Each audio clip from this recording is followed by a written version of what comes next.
মামলার নাটিয়নয় আওয়ামী লীগ, যুবলীগ, ছাত্রলীগ লীগ ও শ্রমিক লীগের প্রায় 68 থেকে 60 জন নেতা ও কর্মী মাধবদীর মেহেরপাড়া এলাকা ঢাকা সিলেট মহাসড়কে বিক্ষোভকারীদের ওপর হামলা চালায়।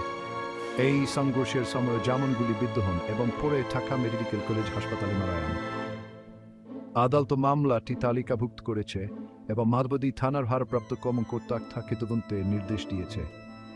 অভিযুক্ত ব্যক্তিদের পাশাপাশি অপরাধের জন্য 76 ব্যক্তিকেও এই মামলায় আসামি করা হয়েছে।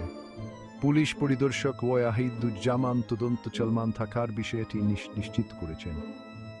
পুলিশ বর্তমানে এই মর্মান্তিক ঘটনায় জড়িতদের শনাক্ত করতে কাজ করছে। এই মামলাটি বাংলাদেশের চলমান রাজনৈতিক উত্তাপকে তুলে এবং ছাত্র আন্দোলন দমনে বল প্রয়োগের বিষয়ে প্রশ্ন তোলে। এটি একটি চলমান ঘটনা এবং আরও তথ্য পাওয়া গেলে আমরা আপনাকে অবহিত রাখব।